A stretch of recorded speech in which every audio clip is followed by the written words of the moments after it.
Good evenings, Hanvis. Hello, anyone there? Hello? Hello. Hello? Hello. Okay. Hello. I'm all right. Oh, you're all right. Today, I'm just prepared for use. A video is talking about language, and this is talking about the evolution of language. We have a different language, right? Chúng ta có những ngôn ngữ khác nhau. Hôm nay em sẽ được xem một video. Với đầu tiên là em sẽ xem với phụ đề bằng tiếng Việt. Sau đấy thầy sẽ cho em xem bằng tiếng Anh. Em xem tiếng Việt và nhớ đọc hết tiếng Việt nhé. Nhớ đọc kỹ và cố gắng hiểu bằng tiếng Việt nhé. Bởi vì người ta có dịch rồi. Thì đây là một video mà cho em tham khảo để em thấy là cái sự phát triển của ngôn ngữ như thế nào, cái sự đi lên của ngôn ngữ như thế nào, ngôn ngữ đã được hình thành như thế nào, sự tiến hóa của nó ra sao. Em sẽ được xem hết ở video này. Are you ready for that? Em sẵn sàng chưa? Yes, I'm ready. Yes, ready. Ok. Chúng ta bắt đầu học rồi. Bắt đầu xem video thôi. Đây là một video rất là thú vị cho nên thầy muốn cho em xem. Không phải một ngẫu nhiên mà thầy muốn cho em xem. Em thấy video tổng thể chưa? Ok. Ok, bây giờ xem luôn nhá. Chúng ta xem. Thầy thấy nó bật phụ đề một tiếng Việt. Sau khi em xem một tiếng Việt xong, em mới được xem một tiếng Anh.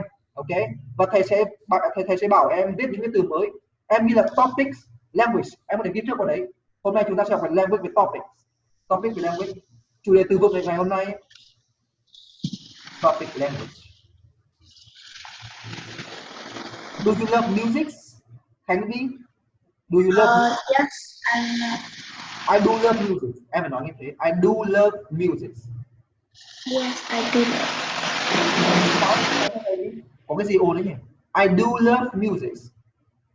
I do love music. Xem nhé, bắt đầu xem nhé. Xem video, tập trung nhá. Tập trung nghe và xem. Đọc phụ đề ở dưới. In the biblical story of the Tower of Babel, all of humanity once spoke a single language until they suddenly split into many groups unable to understand each other. We don't really know if such an original language ever existed, but we do know that the thousands of languages existing today can be traced back to a much smaller number. So how did we end up with so many? In the early days of human migration, the world was much less populated. Groups of people that shared a single language and culture often split into smaller tribes, going separate ways in search of fresh game and fertile land. As they migrated and settled in new places, they became isolated from one another and developed in different ways.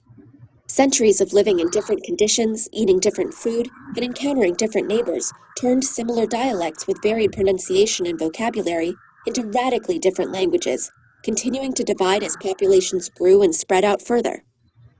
Like genealogists, modern linguists try to map this process by tracing multiple languages back as far as they can to their common ancestor, or proto-language. A group of all languages related in this way is called a language family, which can contain many branches and subfamilies. So how do we determine whether languages are related in the first place? Similar-sounding words don't tell us much. They could be false cognates or just directly borrowed terms rather than derived from a common root. Grammar and syntax are a more reliable guide, as well as basic vocabulary such as pronouns, numbers, or kinship terms that's less likely to be borrowed. By systematically comparing these features and looking for regular patterns of sound changes and correspondences between languages, linguists can determine relationships, trace specific steps in their evolution, and even reconstruct earlier languages with no written records. Linguistics can even reveal other important historical clues, such as determining the geographic origins and lifestyles of ancient peoples, based on which of their words were native and which were borrowed. There are two main problems linguists face when constructing these language family trees. One is that there is no clear way of deciding where the branches at the bottom should end. That is, which dialects should be considered separate languages, or vice versa. Chinese is classified as a single language, but its dialects vary to the point of being mutually unintelligible, while speakers of Spanish and Portuguese can often understand each other. Languages actually spoken by living people do not exist in neatly divided categories, but tend to transition gradually, crossing borders and classifications. Often the difference between languages and dialects is a matter of changing political and national considerations, rather than any linguistic features. This is why the answer to how many languages are there can be anywhere between 3,000 and 8,000, depending on who's counting. The other problem is that the farther we move back in time towards the top of the tree, the less evidence we have about the languages there. The current division of major language families represents the limit at which relationships can be established with reasonable certainty. meaning that languages of different families are presumed not to be related on any level. But this may change. While many proposals for higher-level relationships or superfamilies are speculative, some have been widely accepted, and others are being considered, especially for native languages with small speaker populations that have not been extensively studied. We may never be able to determine how language came about or whether all human languages did in fact have a common ancestor, scattered through the babble of migration. But the next time you hear a foreign language, pay attention. It may not be as foreign as you think. Xem video rồi. Hôm nay chúng ta sẽ học tiếp bài học của ngày hôm nay. Cái phần phụ đề tiếng Anh của cái này thì thầy sẽ cho em xem ở cái sau để xem một video nào nữa. Em sẽ được xem một video tiếp theo. Đấy là video nói về nguồn gốc của mê tín. Em biết sự mê tín không? Đã bao giờ nghe sự mê tín chưa? Rồi. Rồi đúng không? Thì hôm nay em sẽ được xem một cái video khá thú vị về sự mê tín. Đối với video này thầy xem là có phụ đề tiếng Anh không nào? Em cứ xem một tiếng Anh nhé, vấn đề này chịu khó xem một tiếng Anh nhé và tự hiểu một tiếng Anh nhé, cố gắng tự hiểu một tiếng Anh. Tại vì thầy muốn em chúng ta học tiếng Anh. Ghi vào đi, superstition. Ghi vào đi, superstition có nghĩa là mê tín, có nghĩa là thói mê tín đấy. Xem video khởi đầu nó sẽ thú vị hơn, bắt đầu bài học nó dễ hơn. Nếu không bài học nó rất là nhàm chán.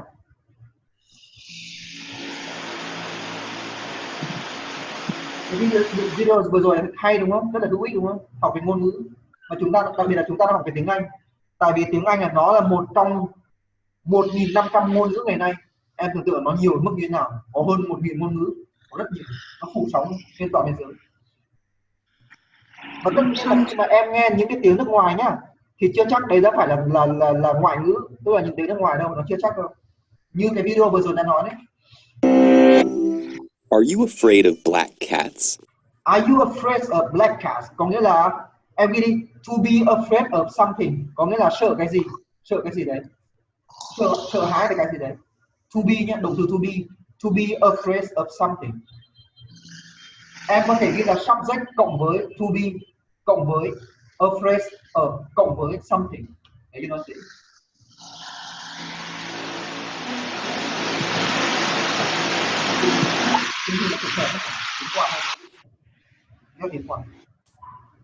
Em xong rồi.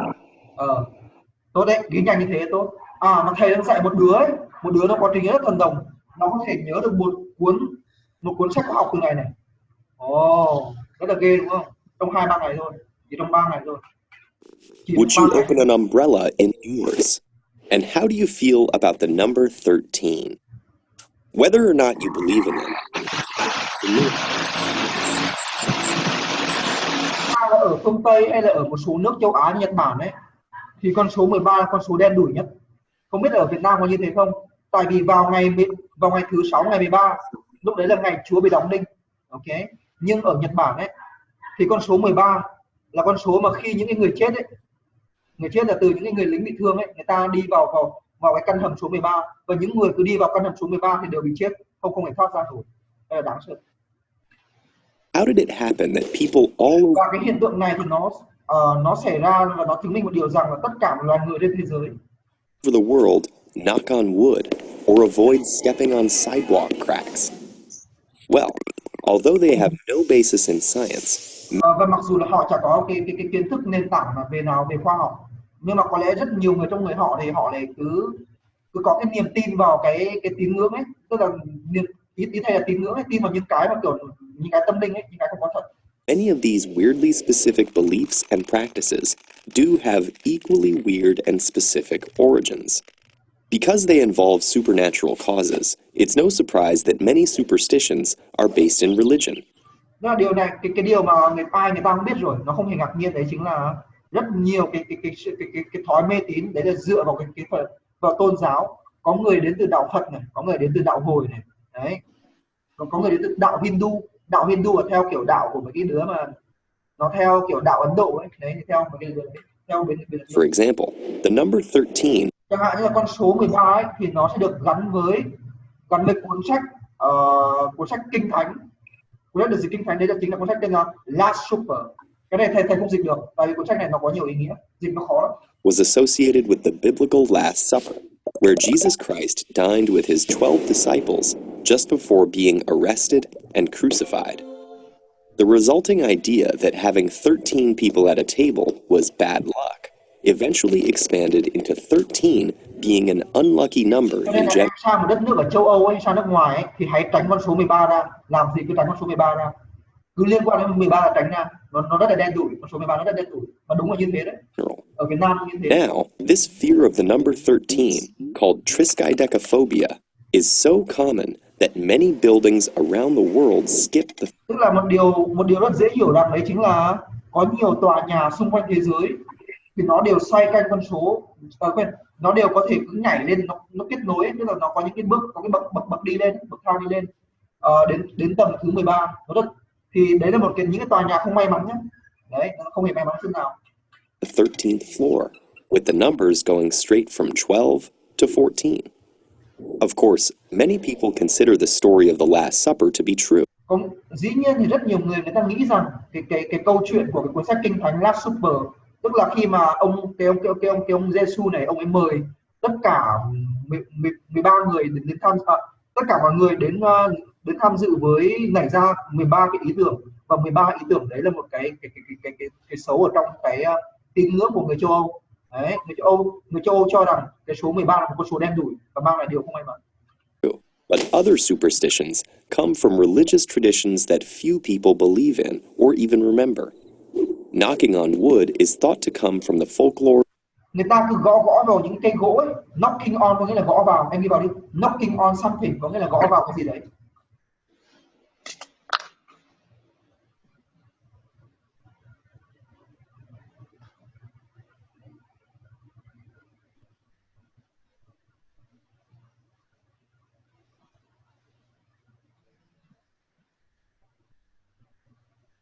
Em xong rồi. Folklore có nghĩa là chuyện ngụ ngôn. Folklore nghĩa là chuyện ngụ ngôn đấy. Ok. Viết xong từ đấy thì em ghi tiếp nhé. To be thought to come from có nghĩa là được cho rằng là bắt nguồn từ. To be thought to come from là được cho rằng bắt nguồn từ. Về nhà đặt câu cho thầy, đặt 6 câu cho thầy với cụm từ này. Ok. Thầy chỉ cần thế thôi nhá. Bài tập về nhà hôm nay chỉ cần thế thôi. Đặt 5 câu với cụm từ này. Chỉ cần như thế thôi. Và học thuộc lại, ở trên lớp cũng phải học đi học lại nếu mà không có thời gian học ở nhà. Okay. Of the ancient Indo. Và cố gắng là đưa cái câu này vào phần nói của mình, đã hiểu chưa? Càng nói được càng nhiều càng tốt. Europeans, or possibly people who predated them, who believed that trees were home to various spirits. Cho nên là cây nó là nguồn gốc của rất nhiều cái linh hồn. Nếu mà em đứng trước gốc cây đa ở 12 giờ ấy thì sẽ rất có nhiều bóng ma ở đấy. Đáng sợ đúng không? Nghe là đáng sợ đúng không? Cho nên đừng đứng ở đấy vào những cái giờ linh thiêng. Touching a tree would invoke the protection or blessing of the spirit within. Nhưng mà đối với người châu Âu ấy, thì khi mà người ta chạm vào cây ấy, đấy là một cách để người ta cầu xin cái sự may mắn hay cầu xin cái sự phù hộ của các vị chúa và các vị thần tiên. Đấy ở châu Âu nó lại khác mình. Somehow, this tradition survived long after belief in these spirits had faded away.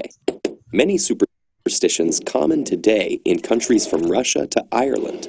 Nhiều cái thói tín ngưỡng ngày nay ấy, thì thường ở các cái nước mà nhiều cái thói tín ngưỡng là nó đều giống nhau ấy, tức là chung ấy, thì nó sẽ thường là bắt nguồn từ các nước từ nước Nga cho đến nước Ireland. Are thought to be remnants of the pagan religions that Christianity replaced. But em ghi vào nghe được. Em ghi vào đi, religious có nghĩa là có tính tôn giáo, mang tính tôn giáo, religious mang tính tôn giáo.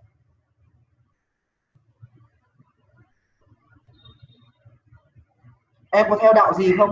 Ở gia đình em có theo đạo Thiên Chúa giáo không? Nhà em không ạ. Tốt. Và cố gắng là đừng cứ kiểu chơi với người Thiên Chúa giáo nhé. Cũng tùy người thôi. Có người nếu mà làm, tại vì Thiên Chúa giáo là một người nó phản quốc đấy, nó phản quốc. Biết phản quốc là như thế nào không? Là chúng nó không thích đồng bào mình đâu. Chúng nó có ý định là trả thù đấy, định xâm chiếm đấy. Cho nên là không phải đơn giản như thế đâu. Not all superstitions are religious. Some.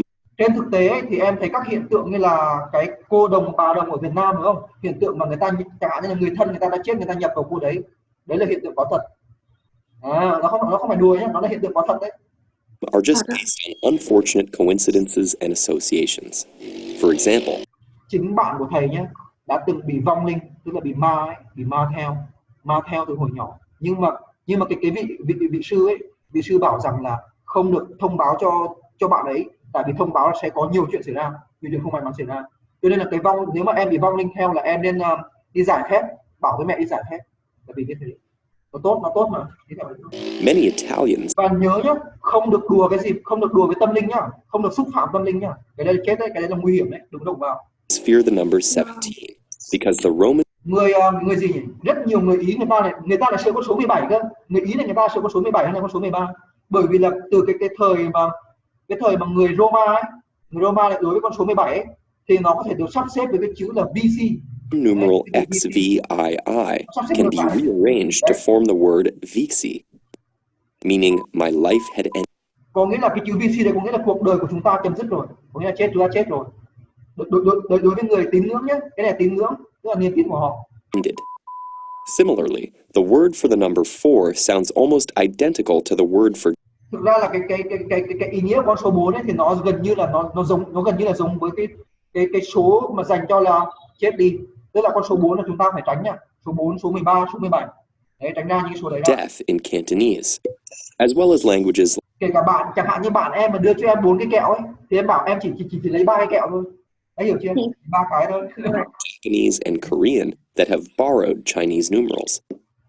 And since the number 1 also sounds like the word for must, the number 14 sounds like số 1 là thể hiện cho cái điều bắt buộc, nhưng mà số 4 thì giống với cụm từ là mày phải chết. the phrase must die. That's a lot of numbers for elevators in international hotels to avoid. And believe it or not, some superstitions actually make sense. Or at least they did until we forgot their original purpose. For example, theater scenery used to consist of large painted. Em ghi vào là theater scenery, có nghĩa là các cái cảnh ở các cái buổi chiếu kịch ấy. Theater scenery là các cảnh ở buổi rạp chiếu kịch, kiểu như thế.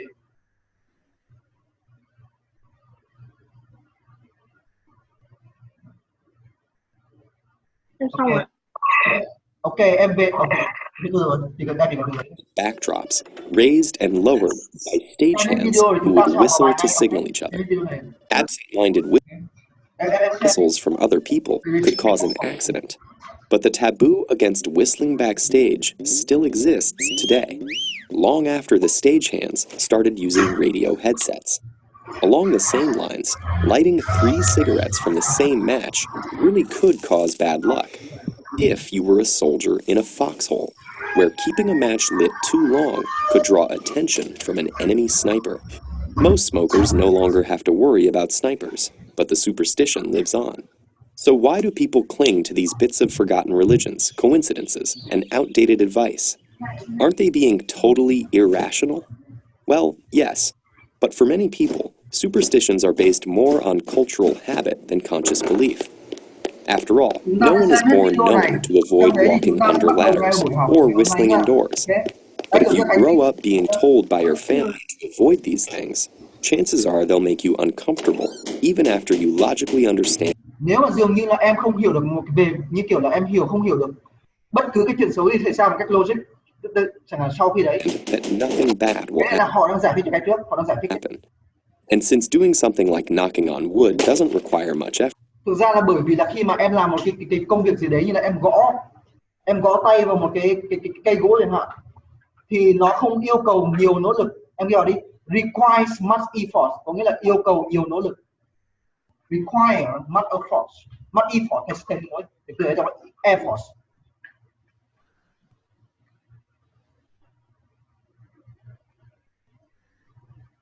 Em có tin vào. Ok, em biết, em biết đi. Chúng ta xem tiếp nha, sắp xong rồi. Ok. Biết tại sao thầy cho xem video không? Tại vì mỗi buổi học nó rất là nhàm chán và rất là căng thẳng. Ok, cả thầy và cả em đều rất căng thẳng. Following the superstition is often easier than consciously resisting it. Besides, superstitions often do seem to work. Maybe you remember hitting a home run while wearing your lucky socks. Em có biết cái trò chơi bóng chày không? Khi mà người ta đánh bóng chày là hitting a home run, Có nghĩa là khi mà người ta đánh cái home run ấy, người ta đánh quả bóng ấy, thì cái cầu thủ mà chạy về cái vị trí mà gọi là chạy về nhà ấy, thì người ta sẽ chạy về cái phía nhà đấy để người ta bắt được quả bóng đấy. Đấy thì người ta gọi là hitting a home run. Có nghĩa là người ta cầm cái bóng chày, người ta đánh cái quả đấy về phía home run. Đấy, nó là như thế. Tại vì là em không hay chơi các môn thể thao, cho nên là cái này thì thầy phải giải thích. This is just our psychological bias at work. You're far less likely to remember all the times you struck out Okay. while wearing the same socks. Em biết shop có nghĩa là gì không? Shop có nghĩa là gì không? Các cái đôi tất ấy, em đi bảo đi shop có nghĩa là đôi tất. Thêm s nhá, nhớ thêm s vào. Shop. Cứ viết vào đi. Nếu mà sai thì hôm sau thì sửa lại nhá. Okay. Believing that they work could actually make you play better by giving you the illusion of having greater control. Em ghi vào đi. Illusion có nghĩa là ảo tưởng. Là mình ảo tưởng về một cái gì đấy. Illusion có nghĩa là sự ảo tưởng. Chẳng hạn như là em nghĩ mình giỏi hơn bạn là một bạn ở trong lớp đúng không? Nhưng mà trên thực tế thì em không giỏi bằng bạn kia. Đấy được gọi là ảo tưởng. Okay. Control over events. So in situations where that confidence can make a difference, like sports, those crazy superstitions might not be so crazy after all. Tại vì đối với nhiều nước châu Âu ấy, với người dân châu Âu ấy, thì con mèo đen là nó không khác gì số 13, nó là một hiện tượng đen đủi. Ok. Cũng giống như hiện tượng chim lợn ấy, ban đêm mà em nghe thấy chim lợn nghe thì kêu rất là sợ đúng không? Khá đáng sợ đúng không? Ok. Thầy sẽ gửi cho em xem cái phần slide nhá. Can you see the whole slide here? Em thấy slide tổng thể chưa? Yes. Okay. Nhìn rồi. Ok, em đừng để ý những cái gì xung quanh nhá, hãy tập trung vào bài học của chúng ta. Tại vì chủ yếu là bài học của chúng ta mà. Bài học của chúng ta. Để thêm một xíu, nó bị lát.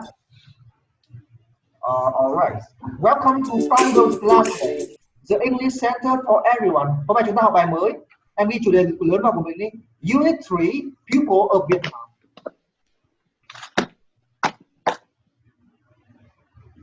Unit 3, People of Vietnam. Có nghĩa là người dân khắp đất nước Việt Nam ấy.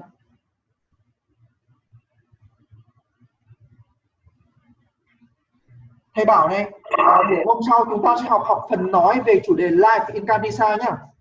Tức là thầy sẽ cho em một đoạn tiếng Việt, em sẽ dịch sang tiếng Anh. Sau đấy thầy sẽ cho em tiếng Anh dịch sang tiếng Việt. Ok? Chúng ta vừa lựa thực hành dịch luôn. Ok. Alright. Ok. Một kiện nữa. Để chỉnh cái này ạ. Sao nó không chuyển? Đúng rồi. Đọc với thầy nào. The first one, vocabularies, complicated. Complicated. Có nghĩa là tinh vi phức tạp. Costume, trang phục. Em ghi hai từ này một chút đi. Nếu là ghi vào cả cách đọc nữa. Chia làm 3 cột. Kể ra.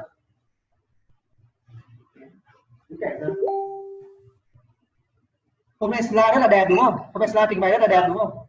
Thì rất là đẹp nhưng rất là ấy đúng không? Em học với thầy nhé là em sẽ được học tất cả các kiến thức liên quan về xã hội và tiếng Anh. Nó phát triển hết khả năng tiếng Anh của em. Curious, em ghi đi. Curious có nghĩa là tò mò, em muốn tìm hiểu về một cái gì đấy. Curious. Đọc em thầy nào. Curious. Đọc to lên. Curious. Rồi viết tiếp. Từ tiếp theo là diverse, có nghĩa là đa dạng. Đa dạng có nghĩa là nhiều thể loại ấy. Nó có nhiều dạng khác nhau ấy, nhiều hình thức khác nhau. Ví dụ như ở trong em học môn sinh học thì em sẽ có sinh vật đơn bào và sinh vật đa bào. Cái đấy thì chỉ có các thầy cô dạy sinh học mới biết được thôi. Thầy thì không giỏi cái đấy. Thầy chỉ giỏi về ngôn ngữ, giỏi về tiếng Anh. Cho nên học tiếng Anh với thầy là không lo cái khoản về dịch. Đấy. Quan trọng là khoản nói thôi. Cố gắng lên nhá, cố gắng giúp thầy nhá. Ok.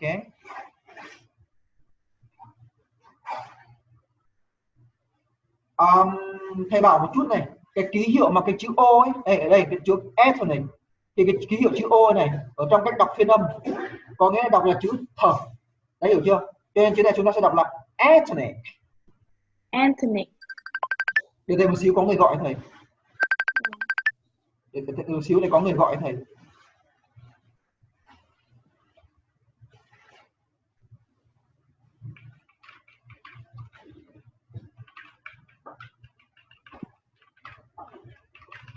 Ok, thông cảm cho anh, thông cảm cho thầy xíu nhé, tại vì thầy có đứa em nó gọi nó hỏi tiếng Anh ấy mà. Ok, tiếp theo nhé, thử tiếp theo này. Heritage. Heritage. Miệng của thầy, nhìn miệng của thầy phát âm mới chuẩn được. Heritage. Heritage. Có nghĩa là di sản. Di sản là tức là những cái mà đời trước để lại, còn những cái di sản của lịch sử ấy. Đấy, em đi đến các nhà học lịch sử. Em xong ạ. Ok, bây giờ thì chúng ta sẽ học tiếp về phần ngữ pháp, grammar. Em đọc cho thầy đi, em đọc hết cho thầy tất cả các phần ngữ pháp đi, đọc tiếng Anh ấy, sau đấy thầy sẽ giải thích bằng tiếng Việt cho. Article, answer. Em viết vào luôn đi, em viết ngữ pháp vào luôn, em viết mạo từ ân và dơ. Vừa viết vào đi. Đừng để ý nhá, đây là mẹ thầy với gì của thầy, đừng để ý. Ok.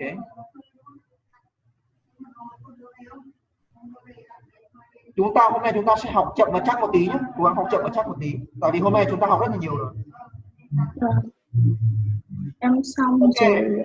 Mạo từ em ghi 2 chấm, đây là mạo từ mạo từ use before, em ghi tiếp này, thầy dịch cho, được sử dụng trước một danh từ số ít đếm được.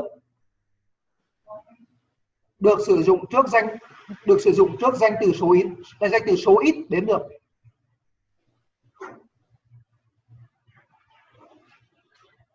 Được. Costume có nghĩa là trang phục đúng không? Trang phục thì đếm được, cho nên là thành ra là chúng ta sẽ dùng mạo từ em ghi cái ví dụ này vào luôn, phải ghi ví dụ vào mới hiểu được. Khi mà có cách sử dụng em phải ghi ví dụ. Thầy bày cho một cách học nhé. Trên lớp mà các thầy cô chỉ biết ví dụ nhé, là phải bắt thầy cô phải hỏi thầy cô ngay. Các thầy cô ơi, em không hiểu, thầy cô có thể đưa cho em một ví dụ cụ thể được không? Đấy, ok, để minh họa. Chứ không có chuyện là giữ im lặng được. Ok. Tiếp theo mạo từ ở cái phần mạo từ đấy chính là mạo từ em gạch ngang như họ này, em gạch ngang như họ cho dễ này. Đấy, được sử dụng với ý nghĩa là any hoặc là every. Em biết any nghĩa là gì không? Any nghĩa là bất kỳ, còn every là mỗi. Every nghĩa là mỗi một, còn any nghĩa là bất kỳ. Chẳng hạn như là anything, bất kỳ điều gì. Any animal, bất cứ con động vật nào, hoặc là any student, bất cứ học sinh nào, bất cứ học sinh hoặc sinh viên nào.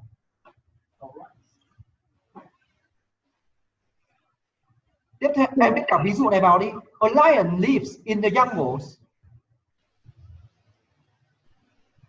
Ok. Viết ví dụ vào đi. Em xong rồi. Ok. Tiếp theo là nó sẽ đi với mạo từ ân này, được sử dụng để thay thế cho mạo từ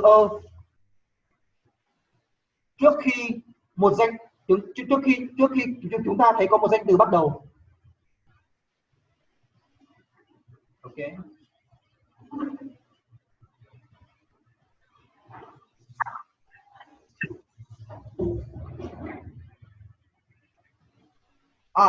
Thầy cái bảo này, trước khi một danh từ bắt đầu với một nguyên âm, với một nguyên âm.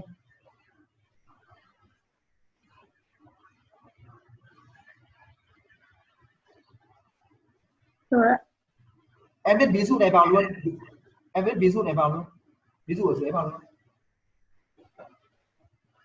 Khi mà thầy nói xong cách dùng nhé, khi mà thầy dịch xong nhé, thì em tự động viết xong luôn ví dụ cho thầy. Đã hiểu chưa? Rồi. Tốt.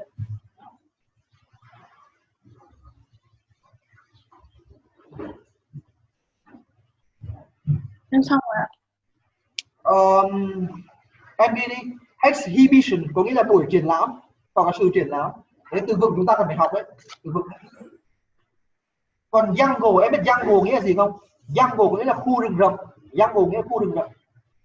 Thầy bảo này, tất cả từ vựng này phải học thuộc nhá, bắt buộc là phải học thuộc đấy. Giúp thầy đi, giúp thầy cái này với.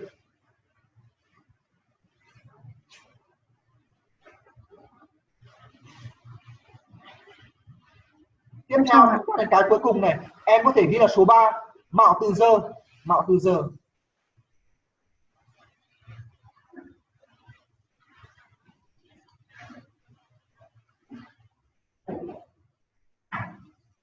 Trong Rồi khi ạ.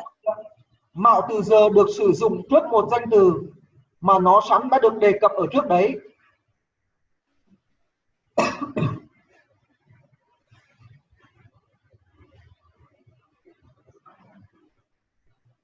Dùng trước một danh từ mà nó đã sẵn được đề cập ở trước đấy, tức là được nhắc lại trước đấy, ở trước đấy đã có đề cập đến rồi, thì phía sau thì chúng ta sẽ dùng mạo từ giờ.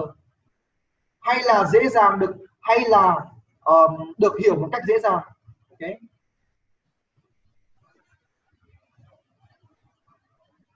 Em viết luôn cả cái ví dụ đấy. Rồi. Thầy bảo nhé, ở đằng trước là có nhắc a festival này, ở trước là a festival, đằng sau người ta phải dùng mạo từ giờ là tại vì để khỏi phải lặp, em hiểu không? Tức là người ta biết để người ta lặp tại vì ở trước có rồi, thì đằng sau là giờ để người ta phải biết là cái đằng sau, có nghĩa là để khỏi phải lặp ấy, tại vì cái trước là đã nhắc lại rồi, đấy, hiểu chưa? Ok. Thì em biết festival nghĩa là gì không? Biết festival nghĩa là gì không? Nghĩa là lễ hội, em hiểu đi. Festival nghĩa là lễ hội. Lễ hội biết không? Tôi đây cũng mới đây, mình học tí là được rồi.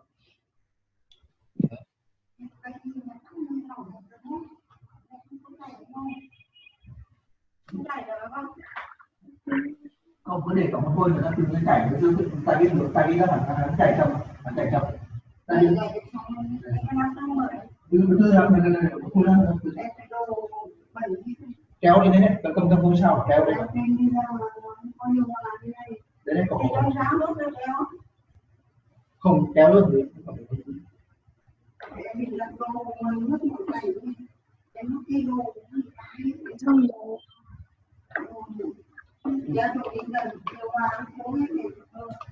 cần từ một xíu nha, còn giấy.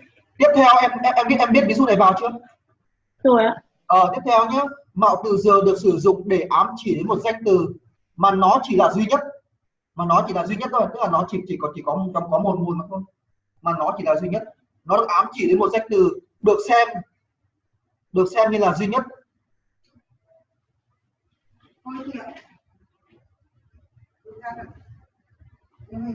Hay là rõ ràng hay là rõ ràng là chỉ có một mình nó mà thôi, tức là không còn có thứ nào đấy, tức là nó chỉ có một mình. Tức là chẳng hạn như nhá, người Việt Nam thì sẽ chỉ hút thuốc lào chẳng hạn, thì chỉ có người Việt Nam hút thuốc lào thôi, còn các nước khác thì không hút thuốc lào, đã hiểu chưa? Hoặc là người Kinh thì nói tiếng Việt, chứ người Kinh không nói tiếng Anh, người Kinh không nói tiếng dân tộc, ý là như thế, đã hiểu chưa? Đã hiểu cái cách sử dụng chưa? Đấy, em hiểu rất là nhanh đấy. Tiếp theo em gạch cái thứ ba, cái cuối cùng, mạo từ giờ được sử dụng trước dạng so sánh hơn nhất của tính từ và trạng ngữ.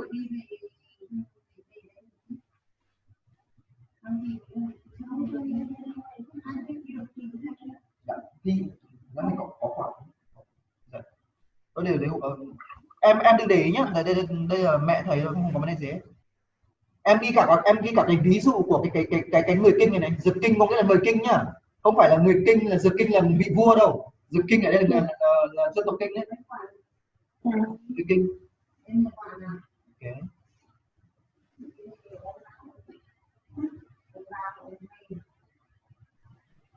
Này thầy bảo này, Khánh Vy này, thầy bảo này, ở đây thì em thấy small lit, cái từ small lit là được sử dụng ở dạng so sánh hơn nhất, đúng không? Đúng không? Vậy thì chúng ta bắt buộc phải sử dụng mạo từ giờ, tại vì mạo từ giờ là sử dụng trước cái dạng so sánh hơn nhất của tính từ hay là trạng ngữ. Đã hiểu chưa? Hiểu ra vấn đề chưa? Ok, hiểu ra vấn đề thì viết ví dụ vào. Thầy không phải nhắc lại lần hai nữa. Đấy.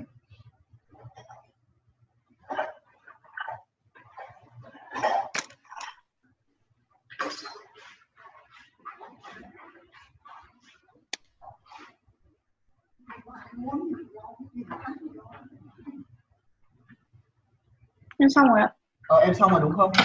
Tiếp theo bây giờ em sẽ nghe và đọc nhé. Sau khi em nghe và đọc xong thì em với thầy chúng ta sẽ đóng vai. Em muốn đóng vai Dương and Nick hay là một cái người hướng dẫn viên du lịch? Người hướng dẫn viên du lịch. Hướng dẫn viên du lịch nhá. Ok. Thế thì thầy bật to âm đến mức nhé. Ok. Đưa thầy một xíu. Thầy sửa cái này đã. Rồi bây giờ bắt đầu nghe nhé. Chúng ta nghe và chúng ta sẽ nói. Hành nói và nghe đấy. Nó chạy từ từ xíu. Sao cái này không hiểu sao cái này nó không chạy được nhỉ? Để xíu đã. Unit 3. Rồi, ok. Peoples of Vietnam. Listen and read. Cố gắng là chú ý đến những cái âm Good âm morning. chuẩn nhá. Nghe Good họ morning. nhá. Nghe Can I help you? Yes, we'd like to know something tôi có thể đợi xíu. about the cultural groups of Vietnam. Right. Is it true that there are 54 ethnic groups in our country? Exactly. How interesting. I'm curious about them now. Which group is the largest? Well, the Viet or Cái này có Kinh nhiều người nhất. have the largest number of Và tính đến people, khoảng họ chiếm accounting for 86%. about 86% of the population. 53 others are called ethnic minority peoples, And where do they live? all over the country. Some groups like the Thai, Hmong, Giàu, Yao, giàu. live mostly Giàu in the mountainous regions in the north, and the Cham, Khmer, người Khmer, Ede live in the central highlands and some southern provinces. I see. And do they speak their own languages? Yes, and they have their own ways of life and customs and traditions. That's awesome. I'd like to find out more about them. Okay, I'll show you round and tell you some interesting. Ok, bây giờ chúng ta thực hành luôn nhé. Good morning. Good morning. Can I help you? Yes, would you like to know something about the cultural groups of Vietnam?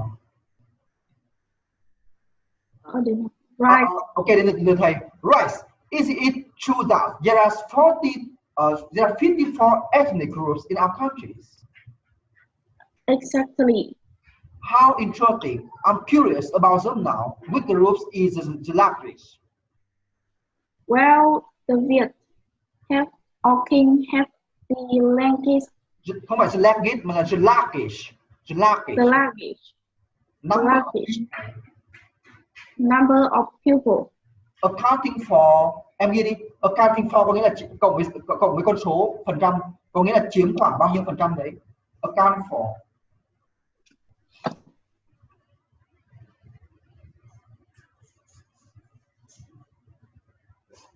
Hôm nay slide có vẻ dễ nhìn đúng không? Nhìn đơn giản đúng không? Ờ.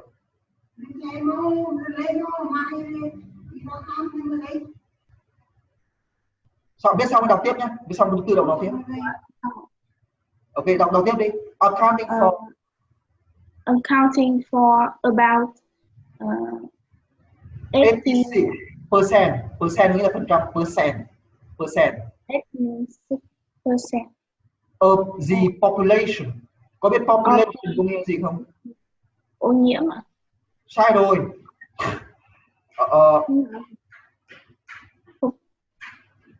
Ô nhiễm là phải là pollution. Có nghĩa là pollution là ô nhiễm, còn population có nghĩa là dân số. Ghi vào đi, có nghĩa là dân số, population là dân số. Hai từ này nó đọc dễ bị nhầm nhau nên cẩn thận nhá. Nó dễ bị sai đấy. Tại vì thầy sợ là em mà đọc sai là đến khi em làm bài thi trên lớp mà nó sai. Nên cần phải cẩn thận vào. Em đi cho thầy cái từ cả cụm từ này nhá. Ethnic minority people có nghĩa là dân tộc, có nghĩa là dân tộc thiểu số. Đơn giản thôi, dân tộc thiểu số. Hoặc là những nhóm người thiểu số. Ok. Viết nhanh tại vì chúng ta phải có thời gian để làm bài tập nữa. Hôm nay chỉ làm bài tập là chúng ta nghỉ. Rồi ạ. Ok. Em đọc tiếp đi. Okay. Xong đến chữ population rồi. Ok, đọc tiếp đi. 53 others. Không phải others. 53 những cái dân tộc khác ấy, ý như thế đấy. Ethnic minority people. Minority people. And where do they live? All over the country. Đừng để xung quanh. Some groups like the Tày, Mông. Cái đó là Hâm Mông thôi, cái đó là đơn giản là Hâm Mông. Người nước ngoài người ta chỉ nói là Hâm Mông. Tên của nó thế, tên của nó thế. Yao. Live mostly. Mostly in the mountainous Mountainous region có nghĩa là vùng núi ấy. Mountainous region có nghĩa là vùng núi.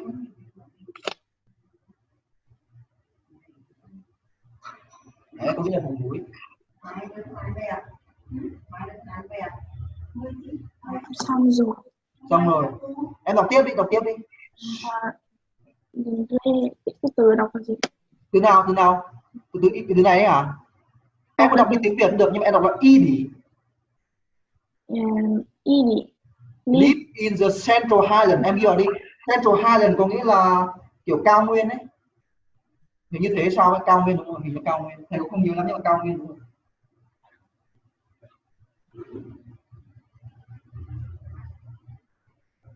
Em biết người Chăm với người Khmer đúng không? Người ED là người ta toàn sống ở cao nguyên thôi. Ok. No. And some southern province, tức là các thành phố phía Nam. Ok. I see. And do they speak their own language?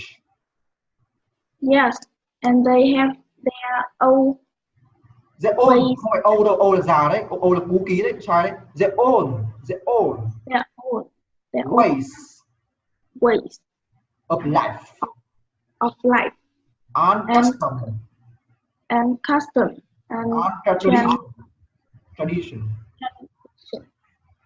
Custom là như kiểu là cái tín ngưỡng hoặc thói quen ấy. Còn tradition có nghĩa là như kiểu là cái phong tục. Tradition là như kiểu là hình như là phong tục hay sao đấy. Từ thầy tra đã nhá, thầy tra được custom đã. Bình tĩnh. Khoan nó ghi vào. Nó sai, nó ghi vào nó sai.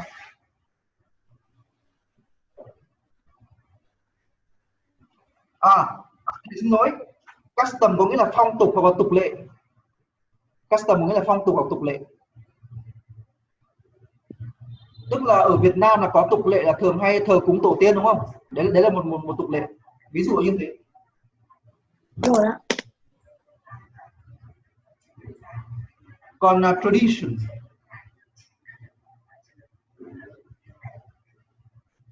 Tradition có nghĩa là cái nét truyền thống ấy. Tradition có nghĩa là nét truyền thống. Nét truyền thống.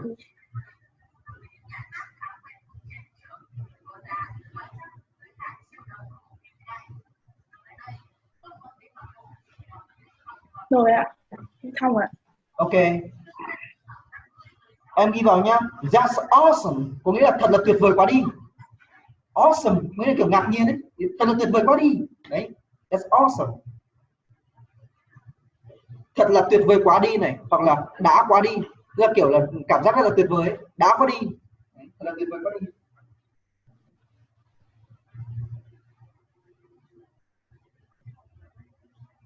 Em xong rồi. Xong rồi đúng không? Okay, that's awesome. I'd like to find out more about them.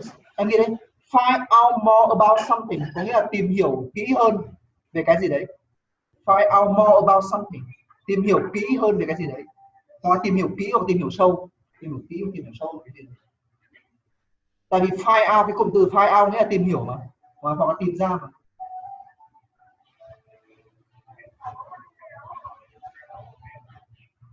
Rồi ạ. Em đọc tiếp đi. Okay, I will show you around. I show you around and tell you some interesting.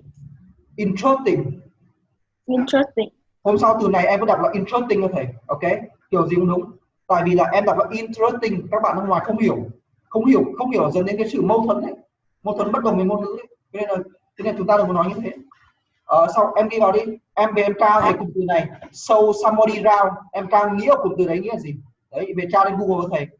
Bây giờ về nhà của em chỉ có thế thôi. Và đặt 3 câu với cấu trúc này, ghi vào là 3 câu, đặt 3 câu. Rồi hôm nay chúng ta sẽ chỉ học như thế này thôi. Viết xong chưa? Em xong rồi. Thầy phổ biến thì bạn buổi bài học tiếp theo nhé. Buổi học tiếp theo là chúng ta sẽ làm phần A, đấy là phần tìm những cái từ trái nghĩa ở trong cái đoạn hội thoại mà chúng ta vừa học vừa rồi. Phần B là chúng ta sẽ đọc lại cái đoạn hội thoại vừa rồi và chúng ta sẽ trả lời tất cả các câu hỏi sau. Và phần C là chúng ta hãy tìm xem những cái cụm từ ở trong hội thoại đấy nó ở vị trí nào. Ok, thì em sẽ viết cả câu ra, có chứa cụm từ đấy, đã hiểu chưa? Ok, hôm sau chúng ta sẽ làm về những cái đấy. Và chúng ta sẽ học về phần điện từ, cái này hôm nay chúng ta sẽ học. Ok, Bây giờ thầy sẽ muốn cho em xem một thứ, đấy là về gì nhỉ? Hôm nay chúng ta học về chủ đề gì nhỉ? The people of Vietnam. Thầy sẽ cho em xem về một chủ đề này. Ok. Are you ready for it? Em sẵn sàng chưa? Yes, I'm ready. Thôi, thầy thích như thế. Em phải nói là I'm ready for it. I'm ready. Ok. People of Vietnam. Thầy sẽ cho em xem video này.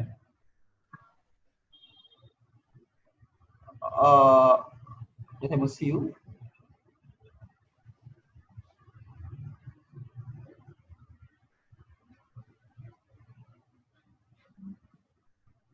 Để thầy một xíu nhé, để thầy một xíu.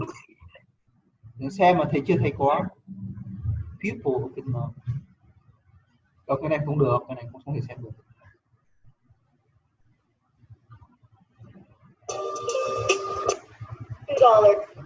Hả? Em bảo sao? Không, hình như thầy nhầm. Desktop animation, ok. Thầy sẽ cho em xem một cái nói về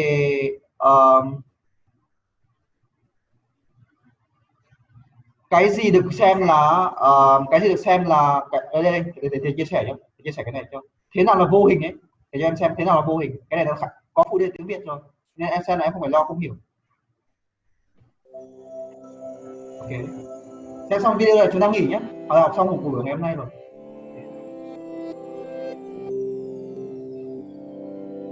Video này có vẻ hơi dài nhỉ? Chúng ta chỉ xem được khoảng 5 phút thôi. Tôi sẽ cho em xem cái khác. Thùy gắng ngựa thì không được.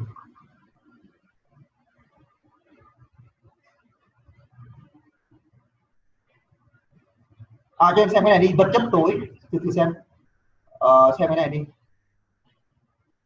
Xem cái này cũng khá là hay. Tôi là La Vi, một phần tất yếu của cuộc sống.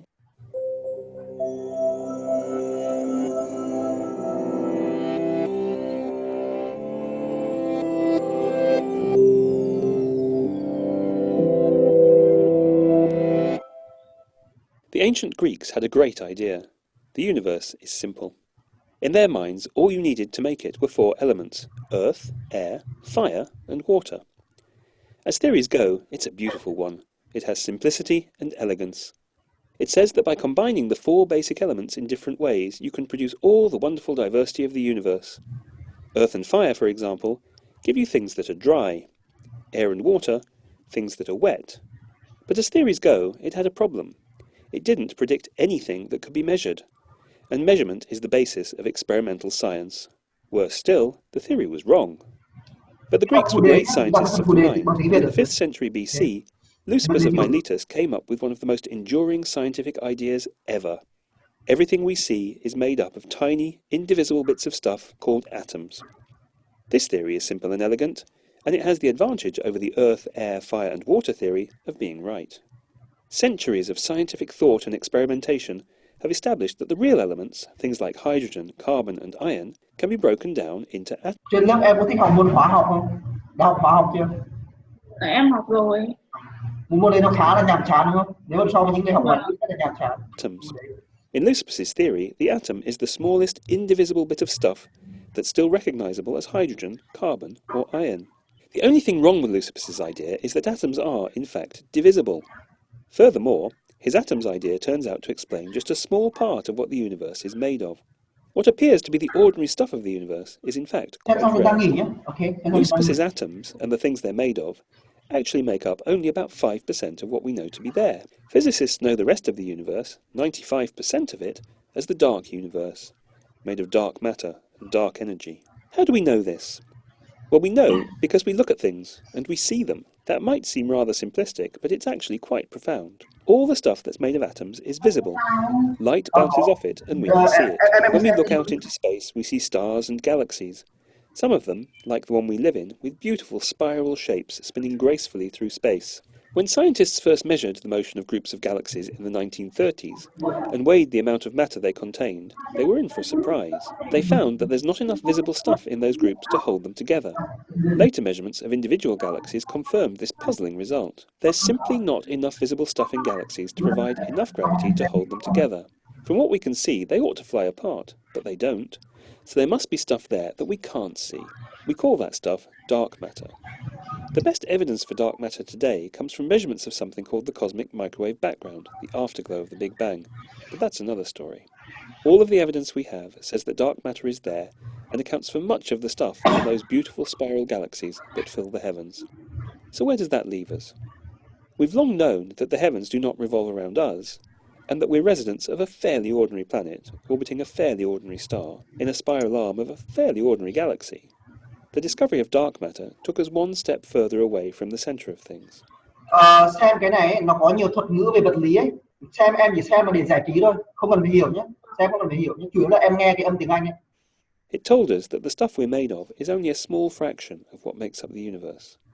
But there was more to come. Early this century, scientists studying the outer reaches of the universe confirmed that not only is everything moving apart from everything else, as you'd expect in a universe that began in a hot, dense Big Bang, but that the universe's expansion also seems to be accelerating.